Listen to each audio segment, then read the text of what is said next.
मिथुन राशि वाले बंधुओं, स्वागत है आप सभी का हृदय से अभिनंदन, आभार। मिथुन राशि भिंड यूट्यूब चैनल में। तो मिथुन राशि वालों, जरा ध्यान से सुनिए। अगले 3 से 5 दिन आपके जीवन में कठिनाई लेकर आएंगे। इन 3 से 5 दिनों में आपके जीवन में मूल तौर पर 3 प्रकार की घटनाएं घटित होंगी जो आपके जीवन में बहुत बड़ा प्रभाव डालेंगी। ये 3 घटनाएं आपको बुरी तरीके से प्रभावित करेंगी। निगेटिव प्रभाव इनके बहुत अधिक रहेगी आपके ऊपर। पहली घटना आपके मन को दूषित करेगी, मन को मलिन करेगी, यानी आपके मन में नकारात्मकता के भाव को उत्पन्न करेगी। इस घटना में 3-4 घटनाओं का सम्मिश्रण रहेगा। यह आपको हम आगे समझाने वाले हैं और इससे बचने का उपाय भी बताएंगे। डिप्रेशन और तनाव में जाने की प्रबल संभावना उत्पन्न करने वाली घटनाएं घटित होंगी, तो इन्हें जान लीजिए और इनसे बचने के उपाय समाधान भी हम आपको बताएंगे, इन्हें भी समझ लीजिए। दूसरी घटना की आपके हाथों से मौका अवसर फिसलने वाला है। बनते हुए काम में अवरोध उत्पन्न होने वाला है। गति आपकी धीमी होने वाली है या रुकने वाली है। तो कोई भी महत्वपूर्ण फैसला यदि आप लेने जा रहे हैं तो इस समय और काल पर थोड़ा सा कुछ समय के लिए रुक जाइए, इंतजार कर लीजिए। हम आपको गाइड करेंगे, अभी थोड़ी देर में बताएंगे कि आगे आपको कैसे काम करना है, किस विधि से आप सफलता प्राप्त करेंगे, अन्यथा आप डूब सकते हैं, परेशान हो सकते हैं। तीसरी घटना यहाँ पर आपके हृदय, आपके भाव, आपकी भावनाओं पर गहरा आघात करेगी। सभी बातों को विस्तार से आपको बताने वाले हैं। याद रखना कि ये जो भी कुछ हम आपको बताने जा रहे हैं, ये सब कुछ ग्रह गोचरों पर आधारित स्थिति है। चंद्र शनि का मेल बहुत ही खतरनाक विष उत्पन्न कर देता है, इसे विष योग ही कहते हैं, और यह योग आपकी कुंडली में इस समय पर बन रहा है। राहु ने प्रभाव दे रखा है, डाल रखा है महत्वपूर्ण ग्रहों पर। सूर्य, बुध, शुक्र, मंगल इस स्थिति में बद है। हालांकि गुरु की स्थिति बहुत अच्छी है, पॉजिटिव है, अपने ही भाव पर पूर्ण दृष्टि डाल रहे हैं, लेकिन वो भी वक्री है। कुछ स्थितियां हैं जो आपको बहुत बेनिफिट देने वाली हैं, बहुत लाभ देने वाली हैं, लेकिन ये अंधेरे में चमकती हुई एक किरण के समान है। इसे पहचानना अत्यंत आवश्यक है, लेकिन पहचानने के लिए भी आपकी दृष्टि विशेष प्रकार से शुद्ध होनी अनिवार्य है। कहने का मतलब यह है कि यह कार्यक्रम बेहद महत्वपूर्ण है। आपके आने वाले समय और काल पर इसका प्रभाव बहुत गहरा रहने वाला है। इसकी अनदेखी भूल कर भी नहीं करना है, वरना आप बहुत बड़ी अपॉर्चुनिटी को जीवन में मिस कर देंगे और बहुत बड़ी बड़ी गलतियां करेंगे जिनकी कीमत आपको चुकानी पड़ेगी। याद रखना, जीवन में, कुंडली में या आपके आचरणों में हर जगह जब राहु हावी हो जाता है तो निगेटिविटी हावी हो जाती है। राहु है एक छाया, राहु कोई स्थूल ग्रह नहीं है, राहु एक भाव ग्रह है, यह छाया ग्रह है और यह नकारात्मकता का प्रबल सूचक है। तो ऐसे में राहु जब महत्वपूर्ण जगहों पर नियंत्रण करके रखता है, अपनी ही राशि में अत्यंत प्रबल शक्ति के साथ, ऊर्जा के साथ बैठा हुआ है, तो संभल संभल कर चलना, फूक फूक कर कदम रखना समय की मांग होती है।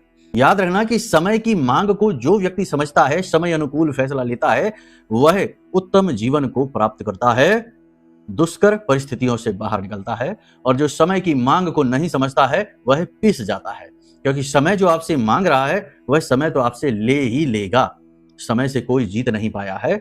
समय ने भिखारी को राजा और राजा को भिखारी बना दिया है। अर्जुन को भी समय ने छिप कर रहना, और जिनके मित्र स्वयं भगवान श्री कृष्ण हो, ऐसे महान अर्जुन को भी स्त्री वेश धारण करके घूमने पर विवश कर दिया। ऐसा समय प्रबल और इसका प्रभाव इतना शक्तिशाली होता है। तो कहने का मतलब यह है कि इस समय की मांग को आप समझ लेंगे तो बच जाएंगे बहुत सारी मुसीबतों से और मार्ग ढूंढ लेंगे बाहर निकलने का।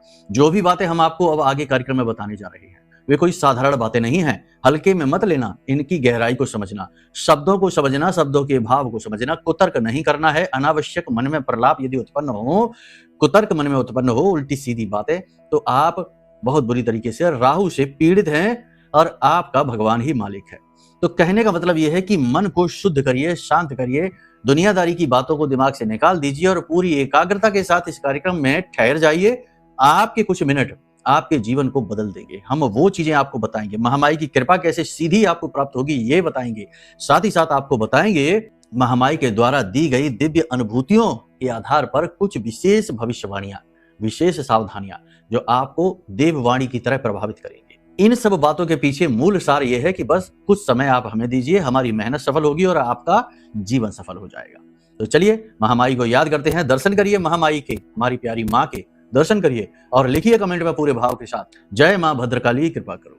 साथ ही साथ ये भी लिखना कि मैं भी महामाई के परिवार का हिस्सा हूं।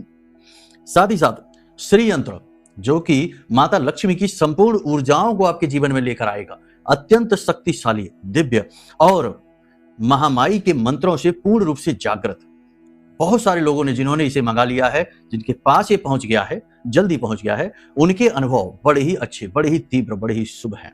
तो ये श्री यंत्र के विषय में और अधिक जानना है या इसे कैसे आप प्राप्त कर सकते हैं, इसके विषय में अधिक जानना चाहते हैं तो नंबर वीडियो में है, धाम के नंबर है, फोन कर लीजिए। आज ही अपना श्री यंत्र मंगवा लीजिए, क्योंकि बहुत ही सीमित संख्या में ये जागृत किए गए हैं और होते भी बहुत सीमित संख्या में जागृत हैं। अधिक संख्या में जागृत नहीं कर सकते क्योंकि मंत्र उच्चारण करने पड़ते हैं, मेहनत लगती है। तो समाप्त हो जाए इससे पहले आप अपने लिए मंगवा लीजिए, ये अवसर है आपके लिए। तो चलिए, यहां तक सारी बात आपने समझ ली है। अब बात करते हैं भविष्यवाणियों की। 5 बड़ी भविष्यवाणियां, ठीक है। जय माई की। बंधुओं, ज्योतिष और तंत्र विद्या के क्षेत्र में आचार्य अमित एक जाना माना नाम है।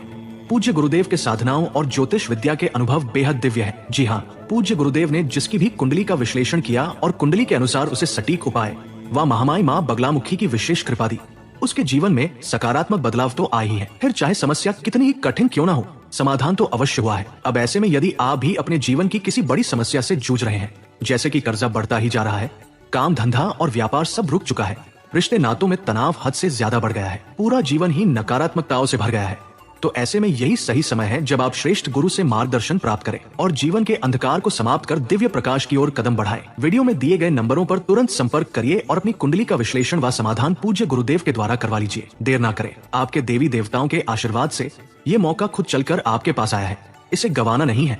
अभी फोन करें और गुरुदेव से मार्गदर्शन प्राप्त करें। महामाई आपका कल्याण करें। धन्यवाद। सबसे पहली भविष्यवाणी, आपके हाथों से कोई चीज फिसल जाएगी, खो जाएगी, गुम हो जाएगी, तो चीजों पर ध्यान दीजिए। छोटी छोटी बातों से शुरू करते हैं, ठीक है।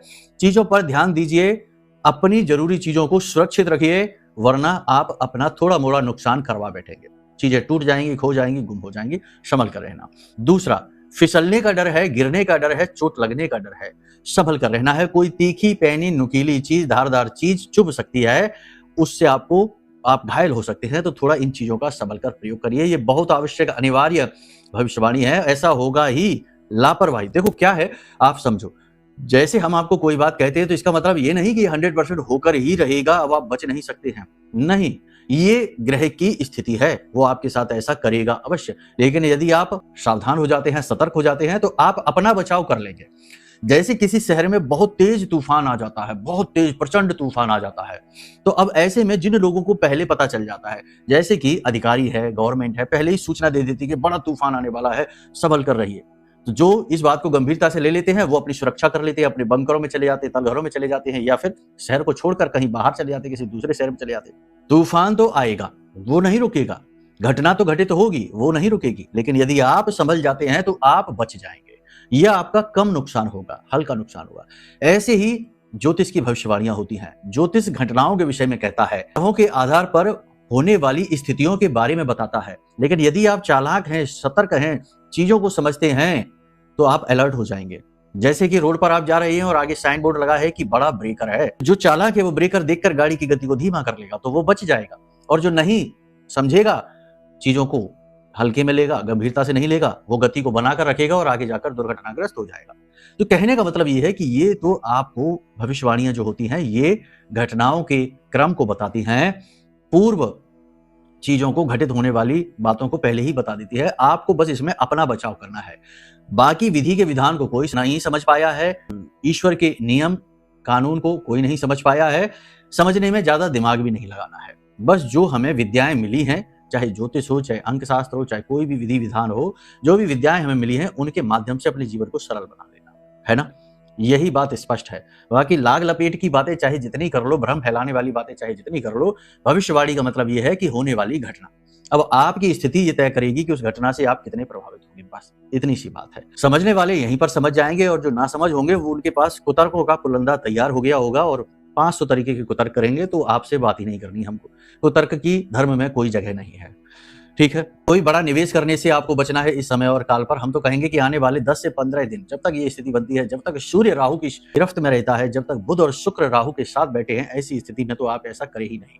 कोई भी बड़ा बिजनेस प्रोजेक्ट, कोई भी बड़ी ऐसी जहां पर आपको पैसा ज्यादा लगाना पड़ रहा है, इन्वेस्टमेंट हैवी है आपका, टेंशन स्ट्रेस बहुत ज्यादा आपके ऊपर आएगा, तो आप इन चीजों को थोड़ा सा इस समय और काल पर अवॉइड करना बहुत जरूरी है। थोड़ा सा अवॉइड करिए, प्लानिंग को और मजबूत करिए, रुक जाइए, आत्म मंथन करिए, अपना आकलन करिए, अच्छी बुरी स्थितियों का आकलन करिए, अपनी ऊर्जाओं को संभालिए और सही समय आने पर हम आपको खुद ही बताएंगे। प्रतिदिन कार्यक्रम आपके लिए इसीलिए भेजते हैं, तो हम आपको खुद ही बताएंगे, तो आप तब आगे बढ़ना तो बहुत अच्छा रहेगा। ये एक सलाह है वैचारिक, ठीक है। आपके व्यवहार में निराशा आएगी, कहने का मतलब ये है कि आपके प्रयास तो पूरे रहेंगे, आप पूरी दृढ़ता के साथ प्रयास करेंगे, काम करेंगे, नौकरी करेंगे, बिजनेस करेंगे, व्यवसाय करेंगे, लेकिन कहीं ना कहीं मन में निगेटिविटी भरी रहेगी, कहीं ना कहीं आपको निराशा हताशा का भाव घिरेगा। आप किसी व्यक्ति से किसी बात को लेकर दुखी हो सकते हैं, मतलब कि किसी के व्यक्ति का कोई व्यवहार, कोई ऐसी बात, कोई ऐसा आचरण जो आपको दुखी करेगा, मन आपका खराब हो जाएगा। रिश्तों में कमजोरी और खामी आपको स्पष्ट तौर पर दिखाई देगी। कहने का मतलब यह है कि रिश्ते भी आपको खोखले लगेंगे, इनमें भी वो वजन आपको लगेगा नहीं, यानी जितना जोर आप लगाएंगे उतना जोर आपको दिखेगा नहीं, आपके प्रयास निष्फल असफल होते से दिखाई देंगे आपको, ठीक है। तो ये सारी चीजें हम आपको इसीलिए बता रहे हैं क्योंकि ये विष का समय है और विष के समय में आपको ही परेशान करेगा क्योंकि विष दोष है। तो अपने मन पर आपको पूरा नियंत्रण और पूर्ण रूप से सकारात्मक, ये समय है जब आप प्राणायाम करिए, ध्यान करिए। देखो, जब हम ऐसी बात करते हैं तो बहुत सारे लोग कहते हैं अरे ये सब का अभी समय कहाँ है, अभी तो हमको नौकरी करनी है, अभी तो हमें बिजनेस करना है, हम ये सब कहाँ कर पाएंगे, टाइम ही कहाँ है। लेकिन ये वही लोग हैं जो गप्पे हाँकने में 2 घंटे गुजार देंगे, 1 घंटा, 1.5 घंटा, 2 घंटा सोशल मीडिया पर स्क्रॉल करने में गुजार देंगे और पार्टी करने में, घूमने फिरने में समय व्यर्थ करेंगे। लेकिन जब इनसे कहा जाए कि आप अपनी स्वयं की खोज करिए, आत्मबोध की ओर चलिए, अपने स्वयं का उत्थान करने के लिए योग्यता हासिल करिए, तो इनके पास समय नहीं होता है। तो समय तो हर एक चीज के लिए है इस संसार में, बस करने का भाव नहीं है। और समय न होने की आड़ बहुत अच्छी है, ले लो और जो नहीं करना है मत करो। कहने का मतलब यह है कि आप अपने कर्मों के खुद जिम्मेदार हैं, जो जो आप कर रहे हैं वही वही आप भोग रहे हैं। बीज अगर लगाया बबूल का तो आम का फल नहीं मिलेगा, याद रखना। इसीलिए कहते हैं कि अपनी आंखों को बंद करना है, आधे घंटे के लिए, 20 मिनट के लिए विचार शून्य होने की कोशिश करना है, ऊर्जाओं को स्थिर करने की कोशिश करना है। ये अत्यंत आवश्यक कर्म है, आज से इसे करना शुरू कर दो। ये कर्म आपको बहुत कुछ दे सकता है। बाकी जो पूजा पाठ अनुष्ठान आप कर रहे हैं वो तो आप करिए ही, वो तो सब करते ही हैं। नित्य कर्म पूजा है, शुद्धिकरण के लिए आवश्यक है, लेकिन आजकल तो वो पूजा भी अपना प्रभाव आपके ऊपर नहीं डाल पाती, क्योंकि अब नित्य कर्म पूजा भी एक केवल फॉर्मेलिटी बनकर रह गई है, वो भाव उत्पन्न ही नहीं हो पाता है। एक जमाना था जब घर में आरती होनी शुरू होती थी तो घर के सभी बूढ़े बुजुर्ग, बालक, बच्चे सब एक जगह इकट्ठे होते थे और तालियां बजाते थे और आरती में शामिल होते थे।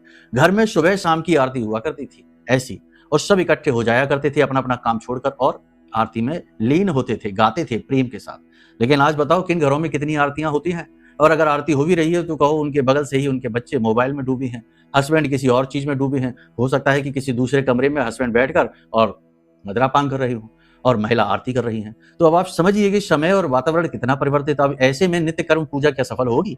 हो ही नहीं सकती है। तो ये नित्य कर्म पूजा तो एक फॉर्मेलिटी बनकर रह गई। कहने का मतलब यह है कि देखो, चीजें बहुत बुरी तरीके से प्रभावित हैं, दूषित हैं, नकारात्मक हैं। इनमें अपने आप को बचाना बहुत बड़ा चैलेंज है, चुनौती है। कैसे बचाएंगे इस चैलेंज से, इस चुनौती से कैसे पार निकलेंगे? आत्मबोध, दुनियादारी को छोड़ दो, कोई बात नहीं, जो जैसा है वैसा है, उसे वैसा रहने दो। किसी की जिम्मेदारी, किसी की ठेकेदारी नहीं, लेकिन अपनी तो है। अब आपको अपने आप को जगाना है, खुद को जानना है। आंख बंद करके बैठिए और विचारहीन होने की कोशिश करिए। संकल्प लेके मंत्रोच्चारण करिए, संकल्प लेके चालीसा पाठ करिए। हनुमान चालीसा ही अगर आप पाठ करते हैं तो एक दिन थोड़ा सा कठोरता लेकर आइए, मेहनत, दृढ़। उस दिन भोजन ना करिए, ठीक है? मंगलवार का दिन हो, शनिवार का दिन हो, अरे हर एक दिन हनुमान जी का दिन है। कैसे उद्धार होता है ये बता रहे हैं आपको, कोई नहीं बताएगा। यहाँ उल्टी सीधी बातें करने वाले बहुत हैं, लेकिन सत्य का ज्ञान कराने वाले बहुत कम लोग हैं। तो एक छोटा सा हनुमान चालीसा भी, वैसे तो हनुमान चालीसा छोटा नहीं है, ब्रह्म तत्व को अपने साथ लेकर चलता है। जो सतवार पाठ कर कोई छूटे बंद महासुख होई, महासुख को देने वाला है। और महासुख ब्रह्म सुख है, ये चीजों का सुख नहीं है, घर गाड़ी बंगले का सुख नहीं है। समझ गए आप? तो महासुख दिलाने वाला है। लेकिन चलो, आजकल तो हनुमान चालीसा तो लोग 1 मिनट में कर देते हैं, जैसे रट्टू तोता है, तो उनके लिए छोटी, उनके भाव से छोटी सी चीज है। लेकिन इस हनुमान चालीसा में भी इतना दम है कि ये आपका उद्धार कर सकता है। तो एक दिन ऐसा कर लीजिए कि सुबह सोकर जागिए, किसी भी दिन स्नान करके मंदिर चले जाइए, हनुमान जी के नजदीकी मंदिर चले जाइए, और वहां पर प्रसाद न ले जाइए। कोई नौटंकी नहीं, कोई ड्रामा नहीं, कुछ भी फॉर्मेलिटी नहीं। हनुमान जी को आपसे कुछ नहीं चाहिए, दे भी नहीं सकते आप और हम उनको, ठीक है, वहां बैठ जाइए और हाथ में थोड़ा सा जल लेकर, चावल लेकर, अक्षत लेकर, पुष्प लेकर और संकल्प ले लीजिए कि आज हम 100 हनुमान चालीसा का पाठ एक ही जगह, एक ही स्थान पर बैठकर करेंगे। और जल जमीन पर छोड़ दीजिए और शुरू हो जाइए। किताब हाथ में ले लेना और शुरू हो जाइए। 100 हनुमान चालीसा का पाठ आप कर लीजिए। उसके बाद वहां से उठिए, हनुमान जी को दंडवत प्रणाम करिए और देखिए वो दिन आपके जीवन का टर्निंग पॉइंट होगा। वहां से लाइफ चेंज होगी 101%। यत पिंडे तत् ब्रह्मांडे, जैसी मन स्थिति वैसी परिस्थिति। आपके जीवन का, आपके आसपास के वातावरण का परिवर्तन होना उसी दिन से शुरू हो जाएगा। ऐसे ही नहीं, हमारे शास्त्रों में लिखी गई, स्वयं हनुमान चालीसा में ये लिखा गया, क्योंकि वो पुरस्चरण है, लेकिन लोग करना नहीं चाहते। थोड़ा सा ध्यान लगाइए, प्रतिदिन का नियम बनाइए, श्वासों को संतुलित करिए, गहराई तक श्वासों को लेकर जाइए, नाभि तक श्वास जानी चाहिए। आज के जमाने में तो गले तक, छाती तक ही श्वास रह जाती है। जल्दबाजी में हर काम कर रही है। करिए जल्दबाजी में काम, उसमें कोई खामी नहीं है, लेकिन दिन का कुछ समय ऐसा जब श्वास नाभि तक जानी चाहिए, क्योंकि वही तो केंद्र है इस शरीर का, मूल है, केंद्र है। वहीं से जीवन की शुरुआत हुई थी आपकी नाभि से। नाभि तक श्वास जानी चाहिए, ठीक है। 10-15 मिनट के लिए ऐसा करिए। फिर आंख बंद करके रीढ़ की हड्डी को सीधा करके और बैठ जाइए एक दंड की स्थिति में और विचारहीन होने की कोशिश करिए। देखो फिर जीवन कैसे बदलता है। एक योगी का जीवन हो जाएगा, आत्मबोध का जीवन हो जाएगा। ये कोई बताएगा नहीं, क्योंकि ये बातें वही बताएगा जिसने ये आचरण किया होगा। ये सुन सुनाकर की जाने वाली बातें हैं ही नहीं, क्योंकि ये बातें हृदय से निकलती हैं, मूल से निकलती हैं। लिख पढ़कर सुन सुनाकर बोली जाने वाली बातें हैं नहीं, हमारे अपने अनुभव हैं, ठीक है। तो इसलिए आपको बता रहे हैं, यहां से आपका उद्धार होगा, यहां से आपका कल्याण होगा, यहां से आप समय को समझ पाएंगे। क्योंकि चीजें तो आसपास बताने वाले बहुत हैं, कहने वाले बहुत हैं, शास्त्रों में भी लिखी हैं, गीता रामायण में भी सब कुछ लिखा हुआ है, लेकिन उनको समझने की समझ भी तो उत्पन्न होनी चाहिए। 5th क्लास के बच्चे के सामने 12th क्लास की बुक रख दो तो उसके सामने पूरी किताब है, सारी फिजिक्स केमिस्ट्री मैथ है, लेकिन उसके अंदर समझ भी तो होनी चाहिए। पढ़ तो वो लेगा, लेकिन समझेगा नहीं। वैसी ही हालत है आज के समय में लोगों की। लोग पढ़ तो सब लेते हैं, सुन तो सब लेते हैं, लेकिन समझ कुछ नहीं पाते हैं, इसीलिए बदलाव नहीं होता है। तो ये समझ भी उत्पन्न करने के लिए पात्रता हासिल होनी चाहिए। आप पात्रता हासिल करें, अपने आप को बदले इस तरह से, ठीक है। यहां तक सारी बात हमने आपको बताई है, ये आपको अपने आचरणों में लेकर आनी है ना। आपके लिए है, ये कह सकते हैं कि ये देवी के वचन हैं जो हमारे मुखमंडल से आप तक पहुंच रहे हैं। माध्यम हम हैं, छोटे से, तुच्छ से, कीड़े मकोड़े जैसे माध्यम, लेकिन ये माई ही हैं जो आपसे संपर्क करना चाहती हैं, आप तक ये बातें पहुंचाना चाहती हैं, ठीक। तो यहां तक सारी बात सुन ली, समझ लिया आपने। अब 3 बातें हैं जिनके लिए सावधान रहिए, ठीक है ना। 3 बातें, 3 घटनाएं। पहली चीज, लोग आपके साथ नकारात्मक बर्ताव करेंगे, नेगेटिव व्यवहार होगा, आपकी मेहनत निष्फल होगी और आपकी मेहनत का क्रेडिट आपको नहीं मिलेगा और कोई और व्यक्ति उसका क्रेडिट ले जाएगा। इसके लिए तैयार रहिए, कोई बात नहीं है। छल कपट की राजनीति आपके साथ हो सकती है, हो जाने दो, कोई दिक्कत नहीं। तैयार रहिए, जो जैसा करेगा वैसा वो भोगेगा। आप उसमें अपने मन को मलिन ना करिए, ठीक है। न्याय होगा, अन्याय नहीं हो सकता। देर हो सकती है, अंधेर नहीं होगी, ठीक है। तो इस तरह से अपने जीवन को जिए। पहली चीज तो ये। दूसरी चीज ये कि अपनी चीजों को, अपने आचरण को, अपने व्यवहार को नियंत्रित करिए। किसी के लिए जरूरत से ज्यादा उपलब्ध ना हो जाइए। किसी भी रिश्ते को इतना अधिक महत्व ना दे दीजिए कि वह आपके ऊपर चढ़ जाए, आपके दिमाग पर हावी हो जाए, आपके मन पर हावी हो जाए और आपको नियंत्रित करने लग जाए। किसी भी रिश्ते को इतना अधिक महत्व ना दे दीजिए, ठीक है। इससे होता यह है कि लोग आपसे अपना काम भी निकलवाते हैं और आपको चोट भी पहुंचाते हैं, आपको हर्ट भी करते हैं और आपका शोषण कर लेते हैं। ये स्थिति होती है, मतलब कि आप उनके लिए बिल्कुल मुफ्त में मिली हुई चीज के समान उपयोग हो जाते हैं। तो ये नहीं करना है। तीसरी चीज ये है कि किसी की बातों में नहीं आना है, जल्दबाजी में कोई काम नहीं करना है, स्थिरता जीवन में लेकर आनी है, मंदिर प्रतिदिन जाना है, भगवान का ध्यान करना है, अपने आप में रहना है और मौन रहना है। जितना हो सके उतना मौन रहिए, शांत रहिए, कम बोलिए, जरूरत भर का बोलिए। याद रखना कि दिन भर में जरूरत भर की बातें तो बहुत थोड़ी सी होती हैं, उनसे ही काम चल जाता है। और जो बहुत ज्यादा बातें होती हैं उनमें ज्यादातर झूठ होता है, इसकी उसके प्रपंच होते हैं, प्रोपेगेंडा होते हैं, कही जाने वाली राजनीतिक भाषा हो गई, वो होते हैं इतनी सारी बातों में। बाकी जो काम की बात है वो तो बस इतनी सी है, 2 मिनट की। तो कहने का मतलब ये है कि बस काम की ही बात करिए, सत्य की बात होगी वो। सारी बात यहां तक आपने समझ ली है। अब आप समझिए कि ये जो समय और काल है, यहाँ आपको रुकना है, ठहरना है, अपने आप को संभालना है। ये आत्म मंथन का समय है, स्व आकलन का समय है। एग्रेसिव डिसीजन नहीं लेना है, लंबी छलांग नहीं लगानी है। जो शेयर मार्केट में है उन्हें लॉस हो सकता है, थोड़ा सा होल्ड करके चलें और निवेश अपनी क्षमता अनुसार करें। पार्टनरशिप वगैरह के लिए अभी हाँ ना करें, कोई बिजनेस की शुरुआत इस समय पर ना करें। और प्रॉपर्टी वगैरह में यदि आप निवेश करने जा रहे हैं तो वो कर सकते हैं, वहां पर ठीक ठाक स्थिति रहेगी, वो खराब स्थिति नहीं है। अपने स्वास्थ्य का विशेष ध्यान रखिए। स्वास्थ्य को लेकर शरीर में स्थूलता, भारीपन होगा, थोड़ा सा बुखार जैसा रहेगा, स्वास्थ्य खराब हो सकता है। बाकी कोई बड़ी समस्या नहीं है, सिर में दर्द की समस्या रह सकती है बस। हल्का भोजन ग्रहण करिए, दूषित भोजन खाने से बचिए, फलों का आहार अधिक करिए, अन्न का आहार इस समय पर कम करिए, ज्यादा अन्न का नहीं, फलों पर ज्यादा जाइए, ठीक है। बस आचरण को शुद्ध रखिए, यही आपके लिए सबसे बड़ी सलाह है। अब इस समय और काल का उपाय, इस समय और काल का सर्वश्रेष्ठ उपाय हम आपको बता देते हैं। यदि आपके घर में केले का पौधा है तो उसकी जड़ में थोड़ा सा कच्चा दूध, शहद और केसर मिलाकर उसमें अर्पित करिए और जड़ के पास, केले के पास एक दीपक जलाइए, गाय के घी का दीपक जलाइए और ओम नमो भगवते वासुदेवाय इस द्वादशाक्षर मंत्र का जाप करिए। एकाग्र होकर जाप करिए, मन में कोई विचार ना आए। केले की जड़ से या केले से उसको दर्शन ना करिए, वहां पर नारायण की ऊर्जा, माता लक्ष्मी की ऊर्जा का भाव महसूस करिए, क्योंकि हर एक पौधा, हर एक चीज, हर एक वस्तु अपनी विशेष प्रकार की ऊर्जा को लेकर चलता है और ये सारा संसार, सारा ब्रह्मांड बना ही ऊर्जा से है। ये ऊर्जा का एक बड़ा समंदर है। ऊर्जा की अलग अलग तरीके की फ्रीक्वेंसी और वाइब्रेशन अलग अलग चीजों को निर्मित करती है। इसी प्रकार हर एक चीज की अपनी एक ऊर्जा होती है। तो जो केले का पौधा होता है उसकी ऊर्जा नारायण की ऊर्जा से मैच करती है, माता लक्ष्मी की ऊर्जा से मैच करती है। इसलिए आपको वहां बैठना है, क्योंकि वो मन की शांति का कारक है, आपके सुखों का कारक है, आपके जीवन में नकारात्मकता को हटाने का कारक है। तो माता लक्ष्मी और भगवान नारायण के स्वरूप का ध्यान करना है, ना कि केले के दर्शन करके केले का ही ध्यान करने लग जाए। ठीक है ना? सारी बात यहाँ तक आप समझ रहे हैं, बस इतना से करिए। बाकी सबसे बड़ी बात यह है कि गुप्त रूप से थोड़ा सा धन दान किसी अपाहिज भिखारी को जरूर कर देना। ठीक है ना? गुप्त रूप से, उसका प्रचार नहीं करना है, उसके बारे में बोलना नहीं है, देकर भूल जाना, थोड़ा सा दान कर देना, आपका उद्धार हो जाएगा, कल्याण हो जाएगा। बाकी जो बातें हमने आपको बताई हैं उनके बारे में मनन करना। ये बातें सुनने की नहीं है, मनन करने की है।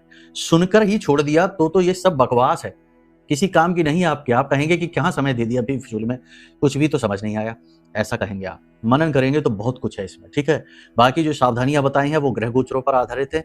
हो सकता है कि आपके जीवन की परिस्थिति ठीक इसके विपरीत हो या और कठिन हो, वो और बुरी हो, आप लंबे समय से बुरी तरीके से फंसे हुए हों। तो कैसी भी परिस्थिति जो आपको समझ में नहीं आ रही है, उसका कारण यह है कि आपकी जन्म पत्री में कुछ ना कुछ दोष है, कोई ना कोई कठिनाई, कोई ना कोई परेशानी है। उस दोष से मुक्ति प्राप्त करना आपका उद्देश्य है। तो आपको कैसे पता चलेगा? कुंडली का आकलन करा लीजिए, वीडियो में नंबर है, इन पर फोन कर लीजिए। हम आपकी कुंडली का आकलन करके आपके जो पाप ग्रह योग हैं उनके बारे में बताएंगे, उनके निराकरण के उपाय आपको दे देंगे। साथ ही साथ जो शुभ ग्रह योग हैं, जो आपको बहुत जीवन में उपलब्धियां दिलवा सकते हैं, आपको आगे बढ़ा सकते हैं, उनको कैसे एक्टिवेट करना है उसके विषय में आपको बता देंगे। हो गया उद्धार। साथ ही साथ ब्रह्मास्त्र विद्या मां बगलामुखी का यह महारक्षा कवच है, जो आपकी इस भयंकर नकारात्मक युग, समय और काल में हर प्रकार से रक्षा करेगा, क्योंकि ये ब्रह्मास्त्र विद्या है, इनका कोई तोड़ नहीं है। यदि आपने इस महारक्षा कवच को अपने जीवन में मंगवा लिया और इसे विधि विधान से धारण कर लिया, तो हमने देवी को साधा है। हम क्या साध सकते हैं देवी को? हम तो बहुत ही तुच्छ हैं। हमने तो देवी की ऊर्जा का अनुभव किया है और हम जानते हैं कि देवी क्या है और कैसे अपने बालक, अपने बच्चों की रक्षा करती है, बिल्कुल एक माँ की तरह अपनी गोद में उठाकर। तो यह जो सिद्ध रक्षा कवच है, यह आपकी हर हाल में सुरक्षा करेगा, चाहे फिर तंत्र किया गया हो, चाहे बंधन किया गया हो, चाहे कुंडली का दोष हो, चाहे जीवन में शत्रु बाधा हो, कोर्ट कचहरी हो, कहीं भी फंसे हो, हर तरफ से बाहर निकालने का सामर्थ्य रखता है। तो इस महारक्षा कवच को मंगा लीजिए और कुंडली का आकलन करा लीजिए, बस हो गया उद्धार। टेंशन की कोई बात ही नहीं। ठीक है? तो चलिए, उम्मीद करते हैं सारी बात आपने समझ ली है, अब इन्हें जीवन में उतारेंगे। अपनी वाणी को हम यहीं विराम देते हैं। प्रेम से बोलिए जय माई की, जय मां बगलामुखी।